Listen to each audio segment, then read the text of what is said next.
Hello, എല്ലാവർക്കും പുതിയൊരു വീഡിയോയിലേക്ക് സ്വാഗതം. ഇനി കോവയ്ക്ക വാങ്ങുമ്പോൾ ഇതുപോലൊരു കറി ഒന്ന് തയ്യാറാക്കി നോക്കണേ.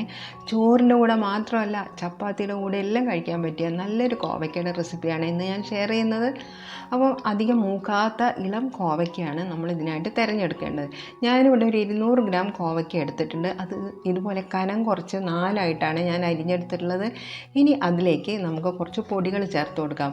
ഒരു 1/2 ടീസ്പൂൺ മഞ്ഞൾപ്പൊടിയും, ഒരു 1/2 ടീസ്പൂൺ കാശ്മീരി മുളക് പൊടിയും, ഒരു 1/4 ടീസ്പൂൺ ഗരം മസാല പൗഡറും, പിന്നെ പാകത്തുള്ള ഉപ്പും കൂടിയാണ് ഞാനിപ്പോൾ ഇട്ട് കൊടുത്തിട്ടുള്ളത്. ഇനി എല്ലാം കൂടെ നല്ലപോലെ കൈ വെച്ച് നന്നായിട്ടൊന്ന് ആ പൊടികളൊക്കെ ആ കോവയ്ക്കയുടെ മേലെ നന്നായിട്ട് നമുക്കൊന്ന് പുരട്ടിയെടുക്കണം. അപ്പോൾ കൈവച്ച് തന്നെ ഇതുപോലെ നന്നായിട്ടൊന്ന് മിക്സ് ചെയ്തെടുത്തിട്ട് നമുക്ക് ഇതൊരു 10-15 മിനിറ്റ് നേരം ഒന്ന് ചെറുതായിട്ടൊന്ന് മാറ്റി വയ്ക്കാം കേട്ടോ. അപ്പോൾ ഇളം കോവയ്ക്ക തന്നെ എടുക്കാൻ ശ്രദ്ധിക്കണേ. ഇനി നമ്മൾ ചെയ്യുന്നത് ഈ കോവയ്ക്കൊക്കെ ഒന്ന് ഫ്രൈ ചെയ്തെടുക്കുകയാണ് കേട്ടോ. ഒരു 10-15 മിനിറ്റ് നേരെ നമുക്കിതൊന്ന് മാറ്റി വെച്ച ശേഷം വേണം ഇതുപോലെ ഫ്രൈ ചെയ്തെടുക്കാൻ. അപ്പോൾ ചീനച്ചട്ടിയിലേക്ക് കുറച്ച് എണ്ണ ഒഴിച്ചു കൊടുത്തിട്ടുണ്ട്. എത്രയാണോ ഫ്രൈ ചെയ്യാൻ ആവശ്യമായിട്ടുള്ളത് അത്രയും എണ്ണ ഒഴിച്ചു കൊടുക്കണം കേട്ടോ. ഇത് ചെറുതായിട്ടൊരു ഡീപ്പ് ഫ്രൈ മോഡലിലാണ് നമ്മൾ ഫ്രൈ ചെയ്തെടുക്കുന്നത്. അപ്പോൾ എണ്ണ ഒഴിച്ചു കൊടുത്തിട്ട് നമ്മൾ അവിടെ മസാലയെല്ലാം പുരട്ടി വെച്ചിട്ടുള്ള കോവയ്ക്ക ഇട്ട് കൊടുത്തിട്ട് ഒരു 3 മിനിറ്റ് നേരം, അല്ലാതെ ബ്രൗൺ കളറായിട്ട് വരണ്ട, ഇതുപോലെ ഒന്ന് എടുത്തിട്ട് നമ്മളൊന്ന് കടിച്ച് നോക്കിയാൽ കോവയ്ക്കൊന്ന് സോഫ്റ്റ് ആയിട്ടുണ്ടാവും. ആ ഒരു പരുവത്തിൽ നമുക്ക് കോവയ്ക്കെല്ലാം ഇതുപോലെ എണ്ണയിൽ വറുത്ത് കോരിയെടുക്കാം.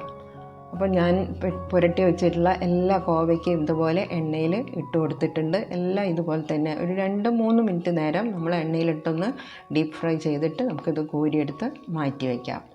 ഇനി ഈ ബാക്കിയുള്ള എണ്ണയിൽ നിന്ന് തന്നെ എടുത്തിട്ടാണ് നമ്മളിനി കറിയാക്കിയിട്ട് മാറ്റുന്നത് കേട്ടോ.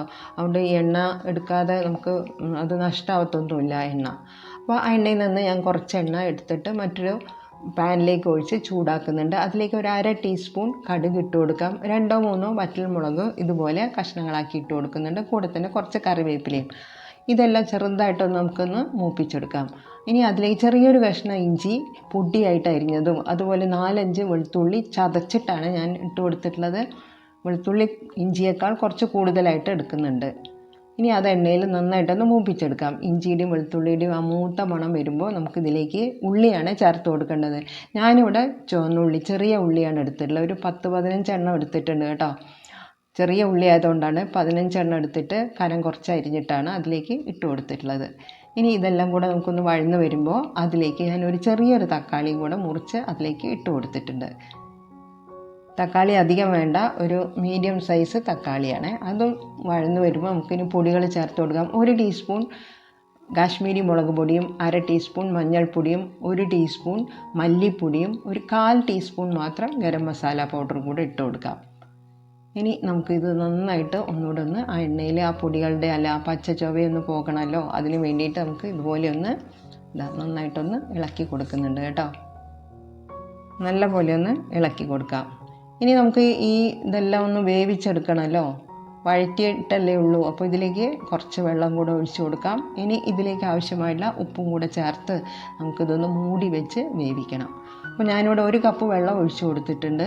അതിൻ്റെ കൂടെ പാകത്തിലുള്ള ഉപ്പ് അധികമാകണ്ട, ഈ മസാലയ്ക്കുള്ള ഉപ്പാണ് ഇട്ട് കൊടുക്കേണ്ടത്.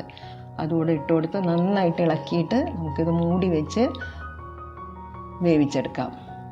അപ്പോൾ ഇത് നല്ലപോലെ തിളച്ച് അതെല്ലാം കൂടെ വെന്ത് ഒരു പകുതി വെള്ളമാകുമ്പോൾ, അതിൽ നമ്മളിപ്പോൾ ഒഴിച്ചു കൊടുത്ത വെള്ളം ഒരു പകുതി ആകണം, അതുവരെ നമ്മൾ ഇതൊന്ന് തിളപ്പിച്ചെടുക്കണം. ഇനിയാണ് നമ്മൾ ഫ്രൈ ചെയ്ത് വെച്ചിട്ടുള്ള കോവയ്ക്ക ഇട്ട് കൊടുക്കുന്നത്.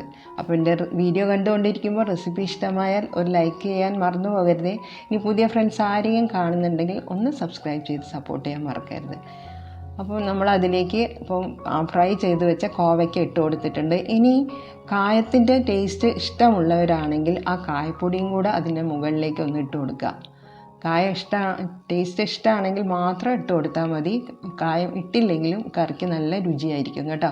അപ്പോൾ ഞാനൊരു നുള്ള് കായപ്പൊടിയും കൂടെ ഇട്ട് കൊടുത്ത് അത് മൂടി വെച്ച് നമ്മളിപ്പോൾ ലോ ഫ്ലെയിമിലാണ് വേവിക്കുന്നത്. എല്ലാം നല്ല പോലെ ആ മസാലയെല്ലാം കോവയ്ക്കയിലേക്ക് നന്നായിട്ടൊന്ന് മിക്സ് ആകണം. വളരെ ടേസ്റ്റി ആയിട്ടുള്ള ഒരു കറിയാണ്. ചോറിൻ്റെ കൂടെ മാത്രമല്ല, ചപ്പാത്തിയുടെ കൂടെ ഈ കറി നല്ല ടേസ്റ്റാണ്. അപ്പം കോവയ്ക്കൊക്കെ സാധാരണ നമ്മൾ മെഴുക്ക് പുരട്ടിയൊക്കെ ഉണ്ടാക്കി കഴിഞ്ഞാൽ കുട്ടികളൊന്നും കഴിക്കാൻ കൂട്ടാക്കില്ല. അപ്പോൾ ഇതുപോലെ മസാലയിൽ പൊതിഞ്ഞ ഈ കോവയ്ക്ക കറി ഒന്ന് ഉണ്ടാക്കി നോക്കാം. ഇതിനെ കറിയൊന്നും പറയാൻ പറ്റില്ല, ഫ്രൈ ഒന്നും പറയാൻ പറ്റില്ല, രണ്ടിൻ്റെയും കൂടെ ഇടയ്ക്ക് നിൽക്കുന്ന ഒരു പ്രത്യേക തരത്തിലുള്ള ഒരു കറിയാണ്. അപ്പോൾ തയ്യാറാക്കി നോക്കിയിട്ട് നിങ്ങളുടെ അഭിപ്രായങ്ങൾ കമൻറ്റിലൂടെ എന്നെ അറിയിക്കാൻ മറക്കരുതേ. Thank you for watching.